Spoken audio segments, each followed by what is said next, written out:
Watching live or listening back to this show from Teachers Talk Radio. You can catch up with all our shows by visiting our YouTube channel or by listening back at ttradio.org. Don't forget to like and subscribe to enjoy more live education conversation from TTR. We hope you enjoy this show.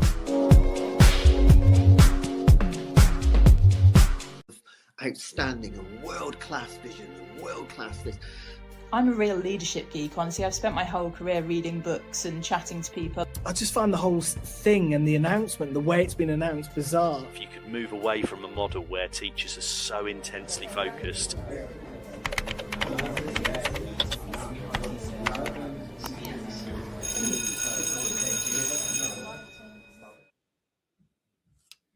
Well, hello and welcome to the Twilight Show on Teachers Talk Radio. This is the monthly show of AI in the classroom.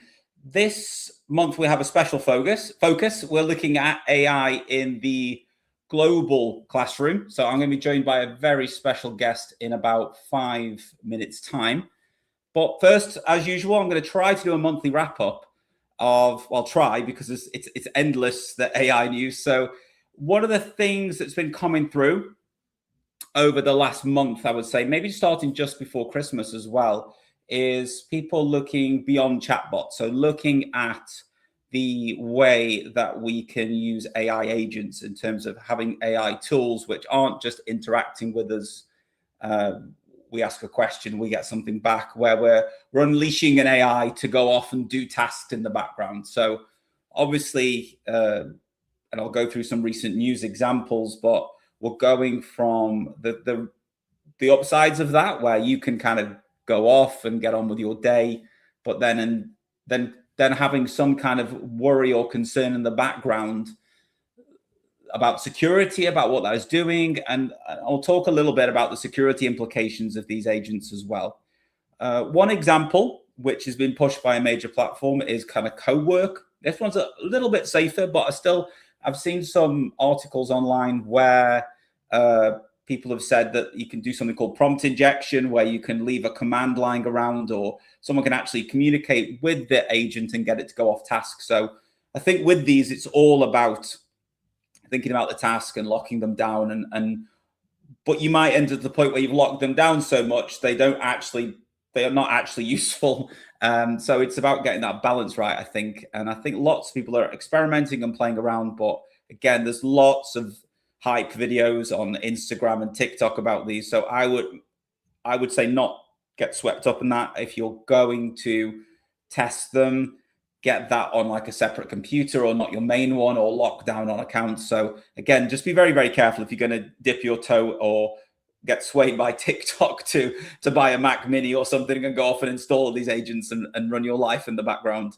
The biggest one of this is kind of, it's changed its name 3 times. So it's gone from Claudebot to Moltbot now to OpenClaw. And it's the one where people are using it to just basically go off and do tasks, endless tasks in the background. You can communicate to it on WhatsApp. You can send messages.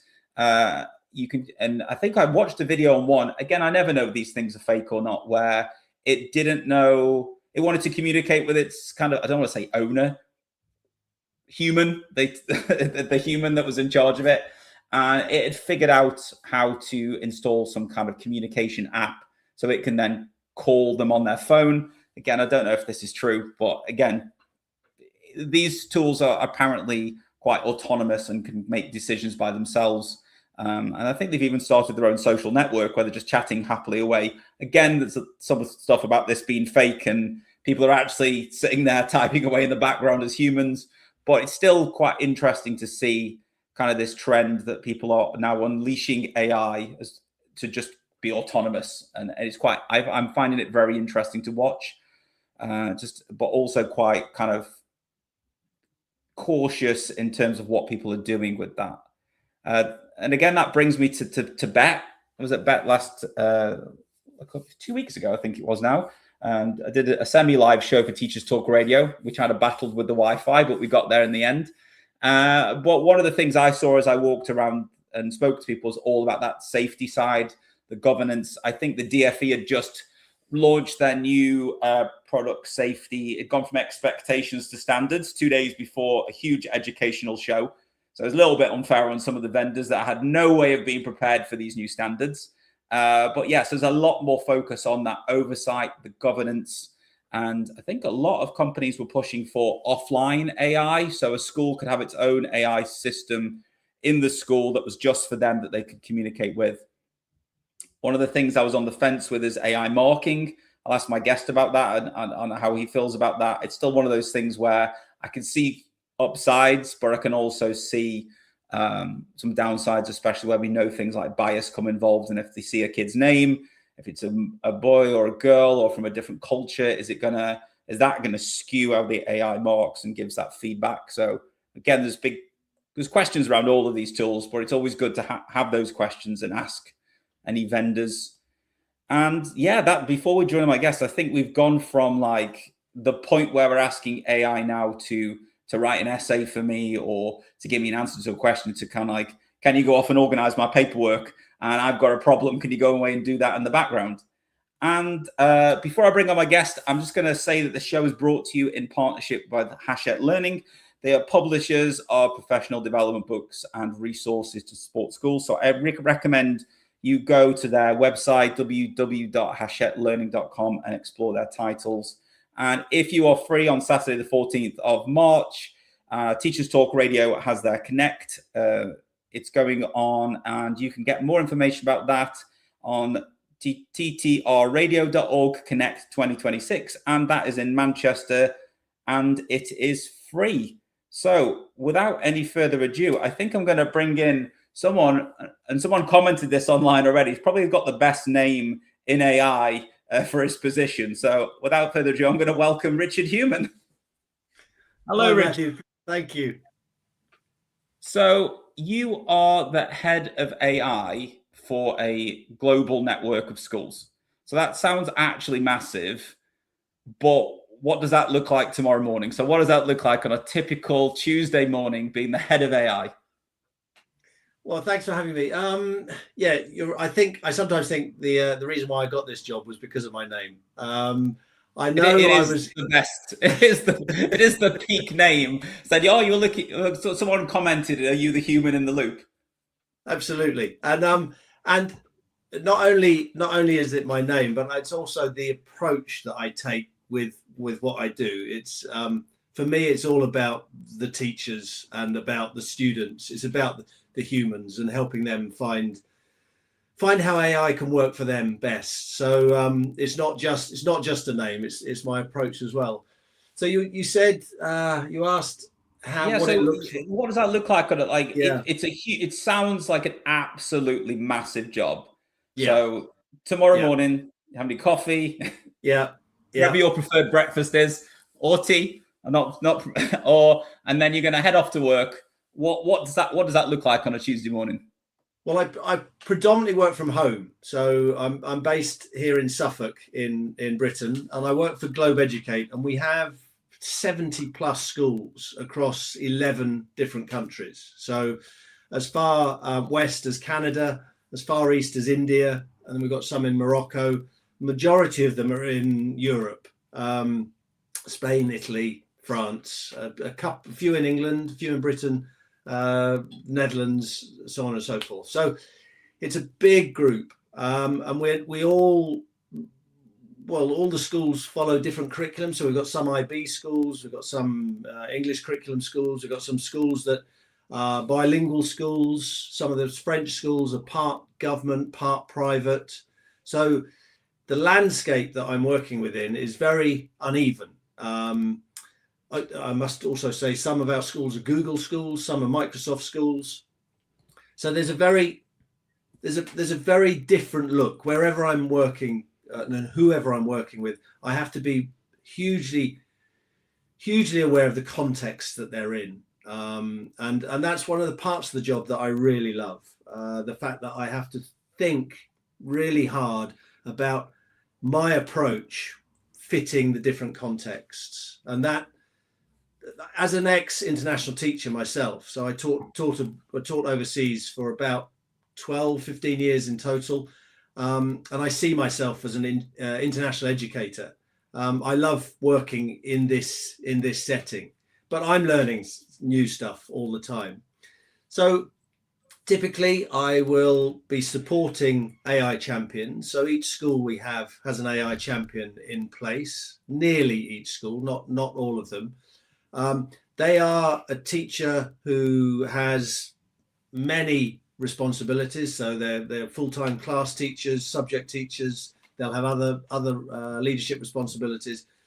And then on top of that, they are the AI champion. So I feel that I'm their support, and I'm here to help them do the best job that they can possibly do in their context.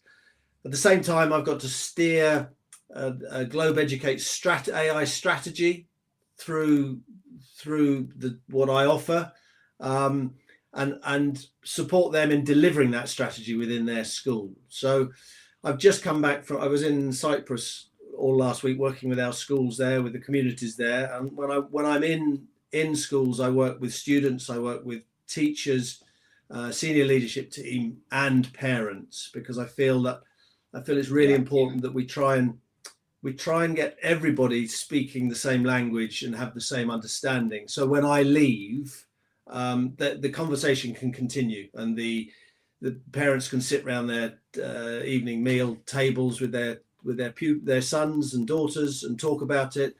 Teachers can talk to the parents about it, so on and so forth. So it's a long-winded answer to a very quick question. No, and it's like, because I think we chatted very briefly, and I think that being someone who is the head of AI in a school, and I'm saying that is usually someone, as you've mentioned, as myself, is just like put that on as an adopted mantle, or as juggling that along with many other things.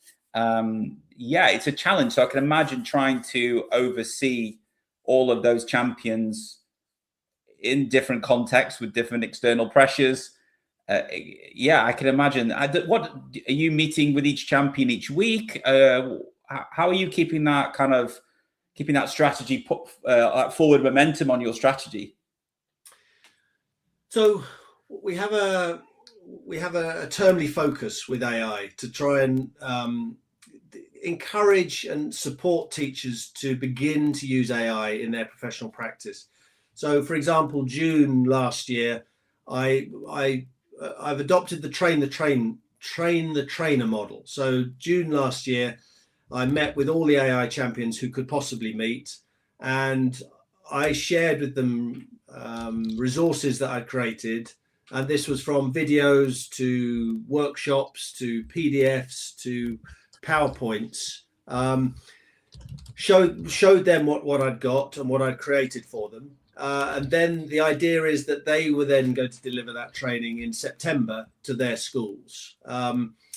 Before that training, I offer one-to-one coaching sessions. So if an AI champion has a look at what I've created and says, well, this might not work exactly as Richard's made it for our context, or we've done something of this already, so I need to do it slightly different, I'm happy to meet one-to-one, and they go through what they're thinking about. I don't have any answers because, as I say, I don't know their context, don't know their school. So I'm not coming at this as the expert, but I can ask questions, and I say, well, why are you doing that? Have you thought about also including this? So that's on offer. Not everyone takes that up, which is fine, but it's an offer there. They then deliver it, and then there's an expectation that by the end of the term, they are going to display on a display board in their school, either an electronic one or a paper one, what teachers have been doing with AI. And the idea is that keeps AI in the line of sight of teachers who are perhaps a bit more reluctant to get their hands dirty. It gives parents an idea that stuff with AI is going on in their school, and it gives students the idea that teachers are using AI. So it's trying to tie all that together. I then meet with AI champions on a regional basis, twice a term, well, once a term minimum, twice a term, hopefully, I'm trying to develop connections between regional AI champions so they can support each other, because I don't want to be the bottleneck that's holding stuff up. Yeah. I'm also not doing stuff in school. So I sit in my office and I've got all these ideas and I think this might work. But often when they touch reality, there's an issue. So I need to hear what I'm doing helpful to what you're doing. So I meet with them to get feedback. I also meet with them so they can connect with each other and share what they're doing in their schools, what's worked and what hasn't worked. Because I'm really interested in the stuff that's not working and why it's not working. Yeah. That's where I'm really interested in. So in March, the end of March, we're meeting again for the final terms training. And then in between the training that I give, I try and go and visit some of our schools in order to either deliver training myself or to support the AI champions in what they're doing. So you mentioned you've been to Cyprus recently. Have you visited all 70 plus schools? Is that something you're trying to do within 1 year? Because like that seemed probably like you'd be traveling more than actually governing strategy or pushing strategy forward. Yeah. No, that's not my aim, and my paymasters would be pleased to hear that that's not my aim, because you could imagine the travel bill that I could rack up quite quickly. When I start talking to schools or to regions about visiting, I'm very keen that I don't want to turn up and do one staff meeting. So when I was in Cyprus, for example, we've got 5 schools there, so I was visiting all the schools. And I want to work from 9 in the morning till 4 in the afternoon. And I want to work with students. I want to work with teachers. I want to work with parents. So it takes a bit of while to bring these trips together, because every school has to create time within their timetables for me to be of any use. And then they all have to be in successive days. So I did this in Morocco in November. So we've got 3 schools in Morocco. So I went to Morocco and I think I did 13 workshops. I did a webinar with one of their school student webinars. And then I did a webinar of my own with parents. And I also visited 6 lessons where teachers were trying to incorporate AI in what they were doing. And I go into lessons not as the expert, but to see what the struggle is, what the battle is, and also then to share what teachers have done with the wider group. So I write a weekly blog, and I love to share what teachers are doing and their successes and their frustrations in order to sort of seed the rest of the organization with ideas. So when I was in Cyprus, I visited 2 lessons, where a physics lesson and a history lesson, where the teachers were using AI with the students to support support their learning. So so that's the sort of thing that I try and do. Okay, so if we just take a step back and a little bit more about your journey, how did you have an interest in tech? What kind of took you from or to be the head of AI for a global group? What did that journey look like? Well, I'm a qualified primary school teacher. So I trained in the 90s, and my first job was in Kenya. I went to Kenya for 3 years where I taught. This was pre-tech in the classroom. We had a computer room, but I had no interaction with tech. I then moved back to Britain after that, and taught in London for 6 years. I left teaching for a while and worked as a photographer and a journalist. I think I just wanted to do something different. And then I returned to teaching and ended up going abroad again. As my teaching developed and I became a more competent teacher, I started to use tech in the classroom, sometimes badly, sometimes well. My final posting was in the Netherlands, where I was working at the British School in the Netherlands for 10 years. And then we moved back to Britain as a family. And I wanted to remain in education, but I didn't want to go back into the formal sort of education setting. So I worked for 2 years with apprentices, with school leavers and adult learners, delivering leadership and management apprenticeships. And I remember when, like with many people, when AI was suddenly announced to the world, I remember feeling as a teacher, I think this is important, but I don't know what it is. I have no idea. But Yeah. I had a gut feeling that I needed to investigate it further. So I did a course, and I felt that my gut feeling was right, but I still didn't know how it was going to work. But I thought teachers need to know about this, students need to know about this, and families need to know about this. So I created a training session that I offered for free to schools, teachers, and parents. Couldn't get a lot of traction. Schools have too many things to think about. This was just another thing that was being flung their way.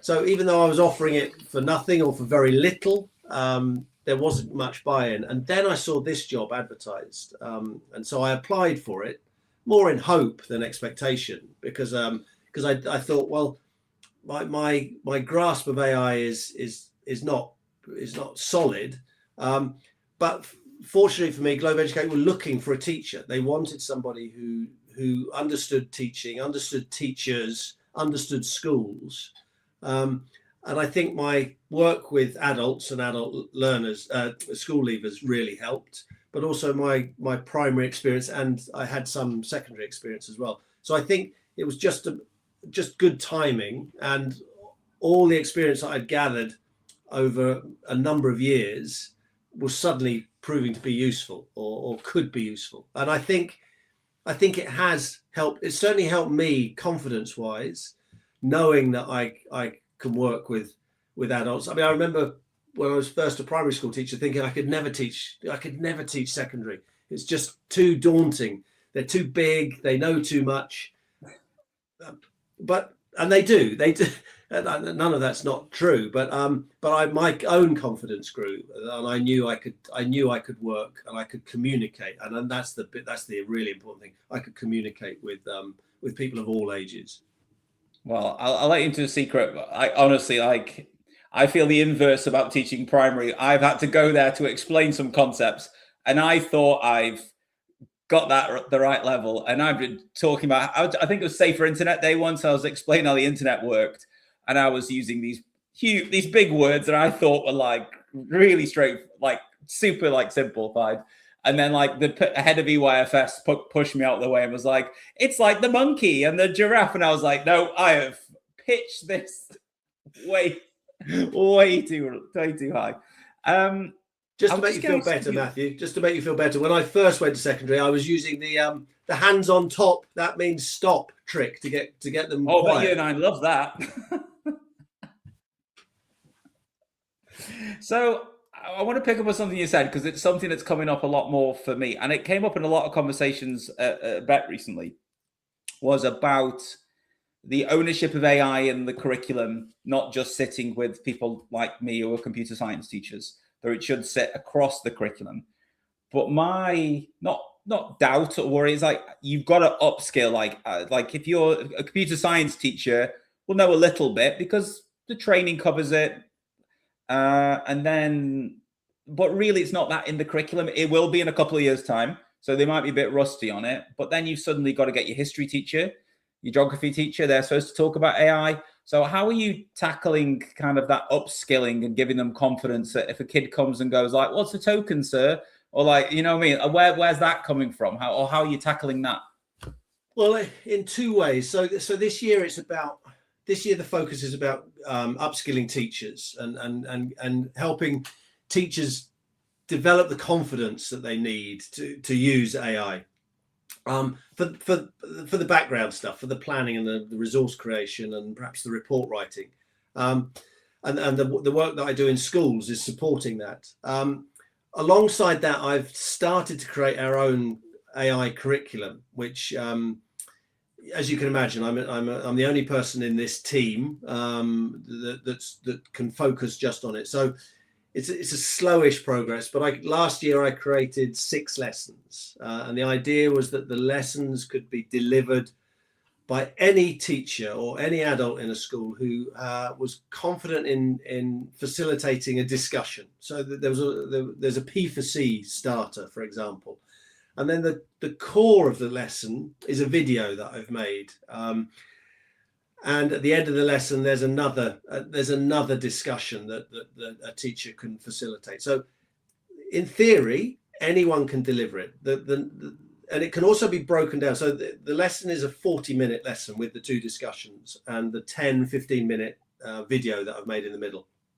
I was also aware of curriculum pressures, and I didn't want schools to feel they had to carve out time specifically for this. So it was designed to be broken up. And if a school wanted to just show students the videos, there were embedded questions in the videos, and the idea was that a student watches it with a talk partner, and then there's times to pause the video and they ask each other a question and respond to it, and then go back to the video. And I've been piloting that in some schools this year, just to see if the model works, to see if the content is right. And I've had some fantastic AI champions who found the opportunity to run this for me, and I'm collecting feedback now. If that model works, then I'm going to make a second chapter and roll that out next year.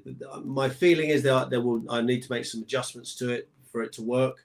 But the idea is that I build on it year on year, and it will spread across the school. I'm pitching it at Key Stage 3, so 11, 12, 13-year-olds at the moment. It could go down to year 6, so more mature year 6s could use it. So that's going on. At some stage, because I'm hoping that we will find a space within the computing curriculum or PSHE curriculum, it could fit in there. So that's growing. My dream is that next academic year, is that schools and teachers that are ready to do this, is that they do some sort of action research project in their class. So they identify something. It could either be a single lesson, or it could be a topic where they start thinking about, how could I incorporate AI into this? And for schools that are ready and teachers that are ready, that will take place at some stage. I need to find out how many schools are ready for that, how many head teachers think they could get behind it. I think it needs to come. The AI champions are fantastic, but the ones that get more traction, the ones whose head teachers are standing beside them and creating time in the CPD calendar and saying, yeah, we all need to do this now. Those are the ones that get the most traction. Head teachers who've got to put their focus on other things, quite understandably, I'm not pointing the fingers or blaming anyone, I get it. They're the ones that are finding AI traction harder to find. So that's where I'm hoping to go after this year with some schools, if not all of them, alongside this growing curriculum that we're creating together for the students.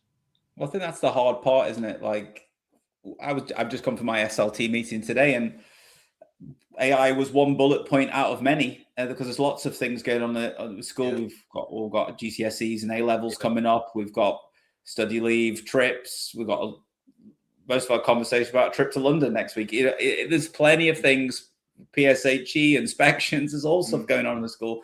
Like, everything can't be all about one thing all the time, and sometimes you feel like with AI it needs to be, because it's just a constant, like someone's beating there's a Viking on the drum beating every week. There's a new update, there's a new something. It's really hard to kind of get the urgency that's needed, but with not overwhelming or spooking people, or just taking over the conversations it probably could in a school. Absolutely. And I have to keep in mind that we're all in very different places with it. I mean, there are colleagues who are horrified by this, and their feelings are just as valid as anyone else's. I personally, I'm not an AI evangelist. So if a teacher decides actually AI is not for me, I have no issue with that. The only thing I do have an issue with is if they're not thinking about it and not understanding it, because their students are using it and their students are going to end up in the workplace, and there's going to be an expectation that they understand what it is and what it isn't and how it works.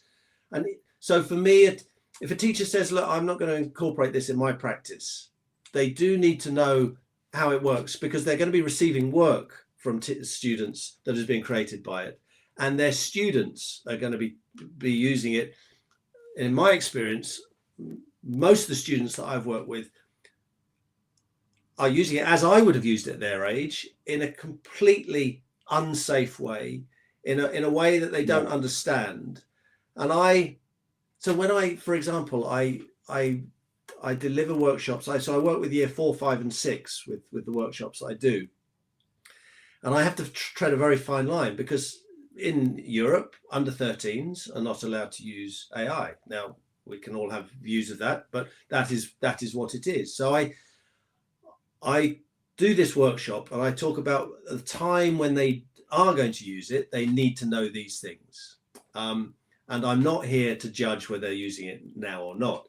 And I always ask at the beginning, how many are using AI? And this is 4, 5, and 6, year 4, 5, and 6. So what's that? 9, 10, 11-year-olds. And I think between 70 and 80% of them put their hands up that they're using. Yeah, I'm not surprised. I ask them, what are you using? And they name all the common AIs that are out there. So then I know, I have the confidence. I think, well, what I'm about to say is really important for you to hear. So talk about safety. This is the first thing that they are completely unaware of. Not putting personal details in. Not putting stuff in that identifies them, their families, their friends. Don't know that. Have no idea of that. So yeah, I'm standing there thinking, this is so important, what I'm doing for them. And it goes all the way up to the 18-year-olds as well. They're using it, but they don't know how they should be using it. So I mean, there's a huge amount of work to be done there. And then I can share the same message with colleagues, with teaching colleagues. And a lot of them don't know this as well. So it's real. I sometimes get overwhelmed by it and think I show at the beginning of my talks a picture of the man with the red flag walking in front of a car in the 1800s, when cars suddenly appeared on our roads, and there was a requirement for a person to walk in front with a red flag, so indicating a car's coming through. And I say how I feel like the man with the red flag. That's my role. One day you won't need me, and that may be very soon. But at the moment, I feel that we need people with red flags in front of AI saying, this is how we behave around it. This is what we do with it. This is what we don't do with it. Because it's just landed on us. And I definitely feel that tension, because obviously being in the school and trying to educate these kids on AI, and even with that under 13, even that between 13 and 18, most of the tools you're talking about parental permission to use most of them. You're almost in a gray area where you've got to acknowledge they're using it, but you can't show them how to use it properly without getting a load of compliance stuff in place, which is complicated. And you've got to pick your words very carefully, because you can't really drive them towards a tool that they, it's so complicated to walk this line and do the right thing at all times, ethically and morally. And I think morally, I would want to say, let me show you how to go into ChatGPT and turn all the private settings off and all that. But I can't be showing them how, I can't be showing like an 11-year-old how to do that, because they're not supposed to be on it. It's that weird place where you feel a bit trapped sometimes. Yeah, absolutely. I find I finish all the sessions with a question about, do you trust tech companies? And that's always a really interesting question. And they say, well, yeah, I trust these ones, but I don't trust these ones. And it's all gut. Often. And then I share with them the fact that WhatsApp inserted AI into our conversations, and how Google Mail have inserted AI into our conversations, and that we can switch it off if we want to. But what I'm flagging is that this is happening. Stuff is happening to us. And most of us don't know it's happening, and we just need to be alert to these things happening, because you could have WhatsApp at the age of 8, 9 quite easily, and AI is in it. So you make the decision: do I want this to happen or not? But and then go and look for it in other parts of your life. So there's a huge amount that they need to understand. I really feel for them, young people. Because I think it's this line of the digital natives. Come on, they're not. It's not true. Like, you can't just expect a 9-year-old to figure out data privacy legislation. Go reading through 400 pages of terms and conditions. Absolutely. And they need us to show them and help them. Because that's another thing I was feeling, was that, because when I do the workshops with parents, that's always really interesting. So imagine. So I always start by saying, how many of you use AI? And 80% of the hands go up. And then my follow-up question is, how many of your children are using AI? And the hands become a lot less certain. And they say, well, I think they probably are, but I don't know. And you can show them the photo from the assembly. The kids with their hands up. Yeah. And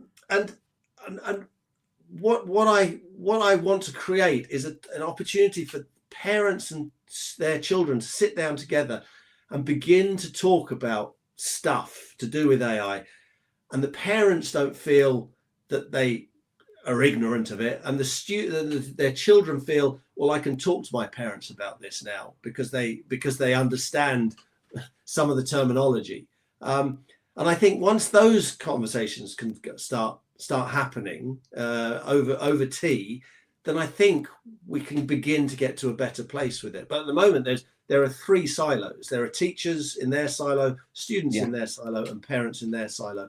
And we've got to try and bring those 3 groups closer together. So to now look at your practice across the schools and what's going on in your role as head of AI, how are you finding moving your pilots that you're running? Have any of those now become embedded practice? What's that kind of you've been in role now for almost a year. What's that kind of flow looking like? Are you still in pilot phase? How are you getting that going? So we're piloting an AI tool in 12 schools, and that's going all right. As you can imagine, teachers who are interested or keen, they're using it fairly frequently.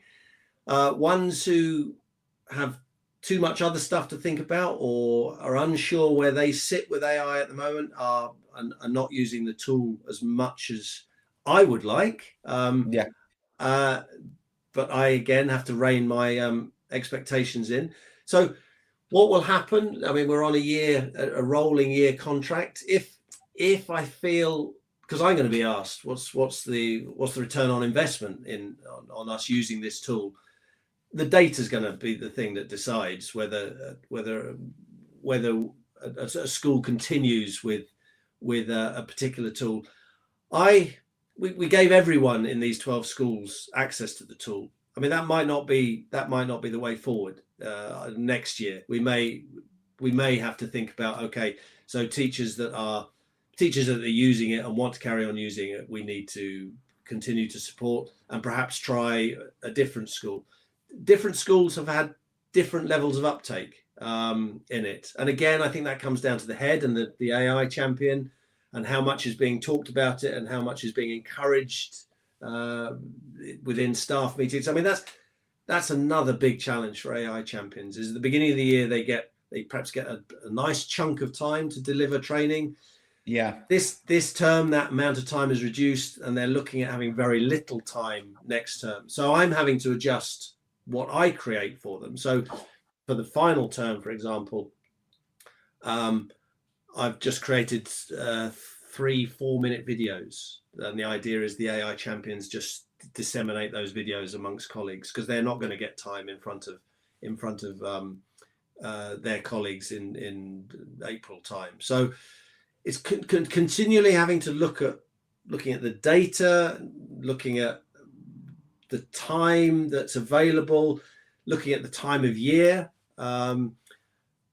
looking at the region. I mean, I have the AI champions I work with in India, for example. They're phenomenal. They're an incredible group. They just we say, right, this is what we're going to do. They've done it. By the end of week 2, they've done what has been asked, and they come back to me and they say, what next? Who can we work with next? I'd love to go and see how it works there, and how much time they have to teach, or how much time they've got for their role. But they are phenomenal to work with. And then I know other areas, the AI champions have the will, but the structure that they're working within doesn't allow them to do perhaps what they want to do. And some of those pilots are in those areas where it's been hard for them to encourage colleagues to get stuck into it. So there's a lot of, but this is the thing I love about it, trying to work out what works where, and how I can adjust what I'm doing to support colleagues better. Because in the end, that's what I see my role as. What can I do to help AI champion in country B that is different to country C, for example? Well, that's part of the fun, isn't it? It's the, and I can imagine it's probably the same with when you teach a kid and it clicks and they get that aha moment, and they can see the benefit of how it's gonna something comes together for them.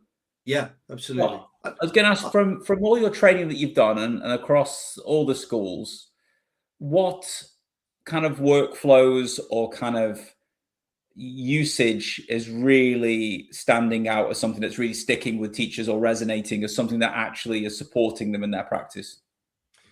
Well, I think there are three areas that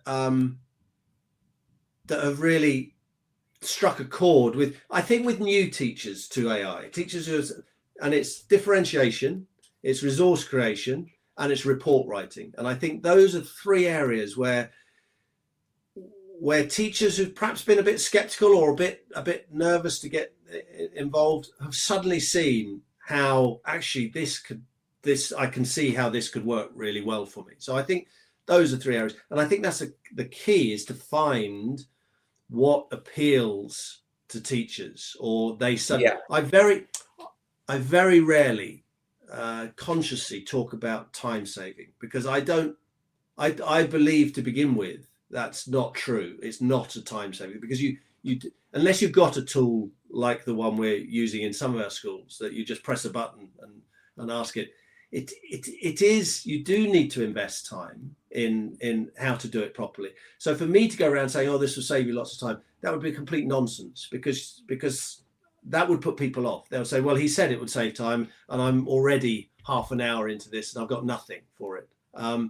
Ultimately, it will save time, but to begin with, it doesn't save time. So I try and avoid that. But those are the three areas where I feel that I've got the most positive response from teachers, from new teachers to AI.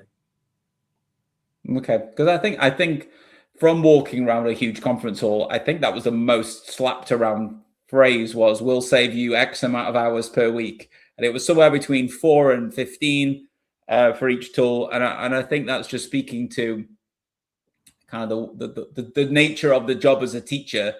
Is that is tantalizing, isn't it, to save time? But I think, as you said, it's about what you can produce and the quality of what you can produce. So same time, but what you can do in that time can be supported. Yeah.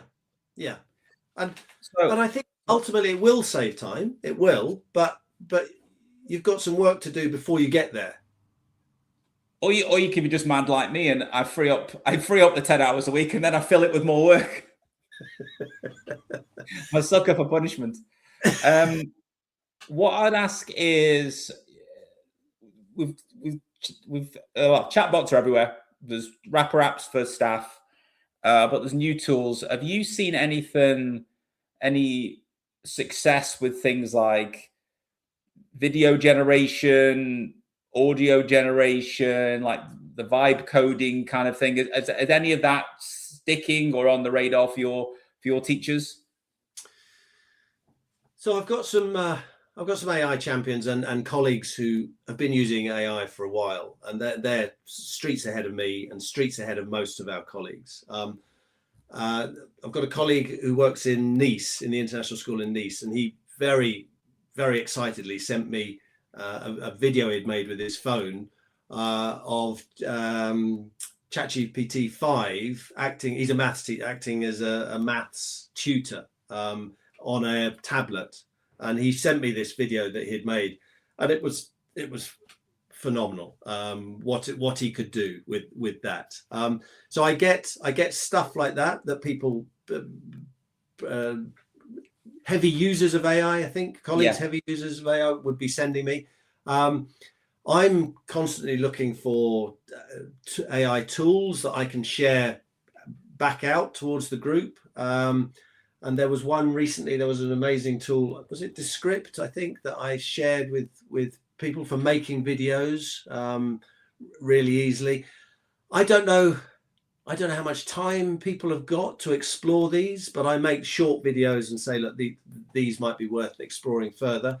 When I'm in schools, there are two tools at the moment that I share with colleagues, and that's Notebook LM, which I think is amazing, and Perplexity, which I think is also a really good tool to start with. I'm also very conscious not to overload people with, oh, try this one, try this one, try this one, because I think from my own experience, I need to find one that I'm using and then concentrate on that and see where it takes me. And again, it depends on what a teacher is after. So a teacher can come to me, or an AI champion can come to me and ask me a specific question about, we would like to do this. Can you make a recommendation? And I'm happy to do that. But I try and limit the amount of stuff I throw out, because I get overwhelmed by how much stuff is thrown at me, and get sucked in. And that's where your 10 hours of saved time ends up, doesn't it? It's looking at other stuff that you think, well, perhaps this is the silver bullet.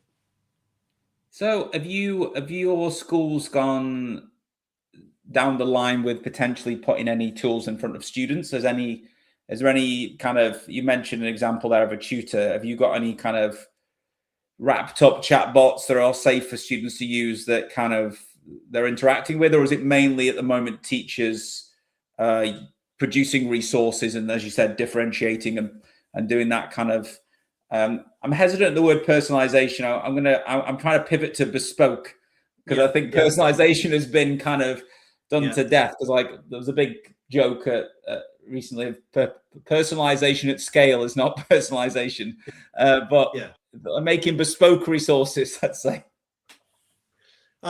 So there are some teachers that are trying stuff, and I'm very keen to create that sort of environment where we try stuff and where we try it safely, and see what it can do for us, see if it can address a certain issue in our classroom, in our subject.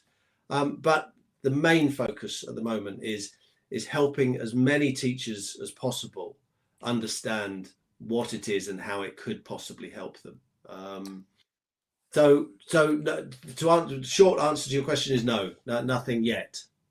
Honestly, like for me, I've used that. I use it with students a little bit, but I've selected a safe tool. But again, I always tell teachers this is like 6 months to a year into your journey. You've got to know you've got to really know what it feels like yourself before you're willing to take that leap. Otherwise, things can get not wrong, but messy. Like you've got to feel confident in yourself before you try something. Take that leap, I think. Absolutely. So as the head of AI, is there a process for approving tools that maybe schools could mirror themselves, like where someone might suggest something and then you pilot it, or then it goes on a list? How is that looking in terms of, okay, guys, these are approved tools which we know are safe. Here's some things you shouldn't be touching. Well, currently, and this is out of my hands, is that the organisation has taken a contract out with another company that is doing an analysis of what we've got and what we're using across the organisation. Okay. So we're at that stage, seeing if because you can imagine an organisation like ours is nervous about falling foul of any acts or laws that have come in. So they're doing I think it's going to be 18 months, an 18-month study of what we've got and what we're using. And if a teacher comes to me and says, "Can I use this?" I go to them and say, "Look, how does this fit in?" And then they come back to me and say, "Yes, they can go ahead with that," or could they hold off? So I'm really lucky that I don't have to. I mean, you'd be a good person, I'm sure, to go to for colleagues in your school, but I don't have to do any of that work. I've got someone I can ask. Well, I think I am that company for my school. I think that because I think you've got to have someone who's got and it's one of those things where I realized very early on that I had to take a bit of a step back and realize I didn't know enough about certain things, like the law being one of them. It's never been that. GDPR was a concern, but never to the scale that it is now. So I think you have to do a bit of education, and you're fortunate enough that your chain is it chain, Matt? A network of schools is working with a company that can support with that, because it can be a minefield, and it's something to always be aware of. And that will lead on to the next question, is like how are you? I imagine it's with that company is like dealing with global regulations, because the EU stuff is trickling in. Well, depends if gets delayed, but at the moment that's coming up at August. I know you mentioned Canada; they've got laws that I think keep almost tiptoeing in, then get delayed, then tiptoeing in. Yeah. So I think the stuff will. So how are you keeping that global picture? Like, is it something you're referencing, or is you working with that company on that? Yeah, working with them, and we've got a compliance officer in place as well. So he is the person the contact within our organisation. I mean, for him, it's really tough. I know, because we've got India. What they're doing in India, if any of that comes into the European group of schools, what impact does that have, or can it be kept separate? Same with Morocco, because they have again different rules, and where is information held, and who's accessing it, and what part of the world are they accessing from?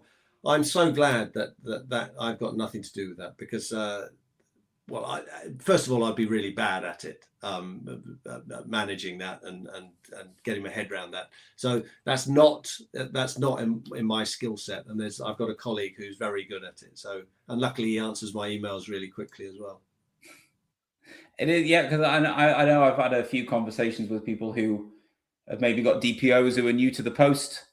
Like, I think now, I'm not saying DPO is ever an easy job, but probably an okay job has probably become a bit of a minefield, especially for if you're dealing globally across that. And before I go to my final throw of questions, I just want to thank our sponsor, Hachette Learning, who are publishers of professional development books and resources to support great teaching and learning. And they're there to level up your professional development. And I recommend you visit www.hachetteLearning.com to explore their full range of titles. So just to kind of wrap things up, if you are not a technical person, if you are not someone who's like, you kind of in hearing about AI, or you've played around a little bit, like what are you recommending across your chain as like, okay, you're AI curious, what's the first step? Is it let's plan a lesson, let's I don't know what activity one in the training, what do you show them first? Well, the two things we started with was a lesson plan and a resource to go with that lesson, and I encourage people to bring along a lesson plan that I mean, you're probably the same. I always get people to work with AI on something that they know a lot about. Not to try something that they don't know much about, because then they've got no way of interrogating what it's created for them. So I say bring along something that you are particularly proud of, and took a long time for you to create, and let's just see what AI does with the same thing. And so they've then got a comparison, and then they can say, well, I know what I created before in the old analog way and back in the day, and I was really pleased with it, and I know it works. What has AI done that I can look at side by side and say, how are these two things, and what is the resource like? Could I imagine using that resource? Because I think I wrote something a while ago now about if when I started out and I'd arrive in a staff room, the old teachers would be the ones who would come and try and work out, well, what does he know? What does he not know? how good is he? And they would ask those gentle questions to try and work out where I was, whether I was big-headed or whether I was my talent was a sandcastle. And I think we have to do the same with AI. We have to treat it in the same way.